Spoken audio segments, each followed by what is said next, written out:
let's be clear about this motion. This is a motion that's designed to provoke and to divide, and the Leader of the Opposition doesn't seem to care that the motion actually makes less likely the thing he says he wants, which is a pipeline. Because let's just unpack it. If it's yes, if there's a yes vote, well, it might look like we don't take seriously our commitment to First Nations and the consult with BC. And if it's a no vote, I got to stop running when I'm coming in.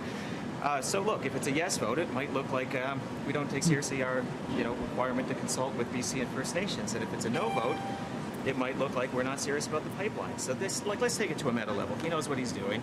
Both of those situations, either a yes or a no vote, makes the pipeline less likely.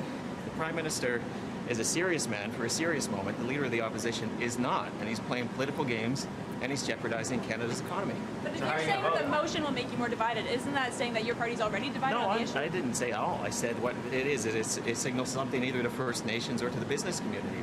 Neither of those signals could be interpreted, wrongly. So that's the challenge here, and he knows that. He knows exactly what he's doing.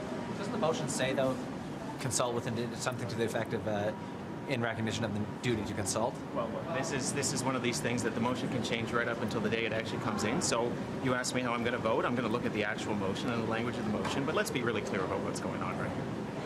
But is there also a risk? I mean, Ellis Ross is on their team. He was a First Nations chief. I mean, he represents a riding that this could go through. There's great diversity of opinions on the matter, absolutely, but you don't want to get ahead of it, and we've seen pipelines go down when people try to get ahead of these things. When you look at the court challenge that knocked out the Northern Gateway pipeline in 2015, what ended up happening there is people were too overly enthusiastic about a pipeline, and then the court said, no, you did not perform your duty properly.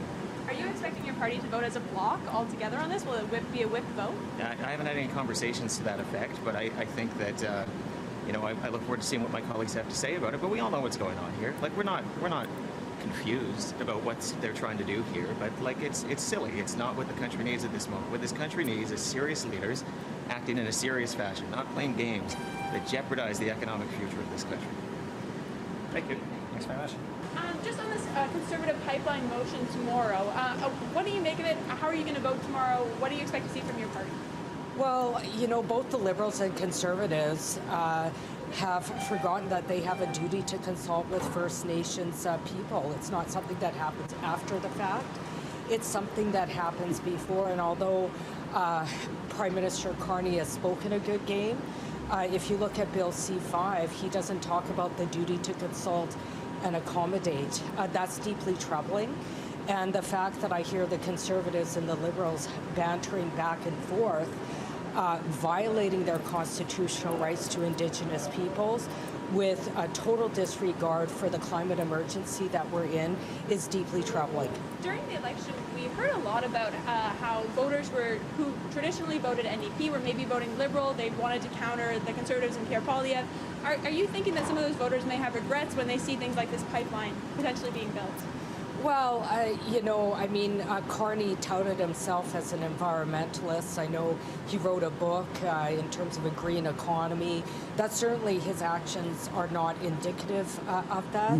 He has weakened environmental standards in this country. He has given cabinet and ministers overarching powers, unprecedented powers that we've never seen before in the midst of a climate crisis on the backs of Indigenous peoples and without the voices of Indigenous women and girls, in spite of the fact that we know there's a direct correlation between violence against Indigenous women and girls and resource extraction. Yeah, what do you think of on C9? What do you think of the Justice Minister not consulting the Prime Minister's office on this deal that Sean Fraser was trying to broker with the Bloc Québécois? I'm unaware of that. I'm unaware of that. Sorry. Do you see this as an opportunity for the NDP to be the party against pipelines? If to try and win back some of those voters who maybe went to the Liberals? Well, it's about free, prior, and informed consent. I think at the very core of it, we have to remember that the majority of resource extraction happens on Indigenous lands, territories, and resources, often without consultation, often without free, prior, and informed consent. And when there is a resource extraction without fulfilling their constitutional obligation to accommodate, I think that's where we need to begin first. If we're going to talk about reconciliation in this country, if we're going to talk about rectifying historical wrongs the path that both the Conservatives are taking on any sort of development in this country without clear, free, prior, and informed consent of Indigenous people, without fulfilling proper duty to consult and accommodate, is deeply troubling. And I think, we'll continue to see a pattern if this continues on. And are all of your MPs going to vote, all the NDP MPs going to vote against the motion tomorrow?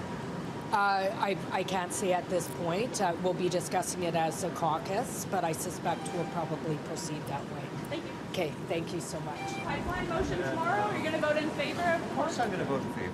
Why do we need a pipeline? Pardon me? Why do you think we need a pipeline? Because we need to diversify away from the Americans. 98% of our exports go there.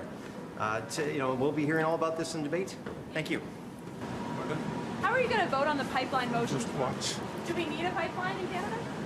I tell you, I'm talking about the MOU right now, and we've got to support that because it creates opportunities for Yeah, we see Albertans, out there British that- Columbians, Indigenous peoples, and also for Canadians. Thank you. Bombardier family.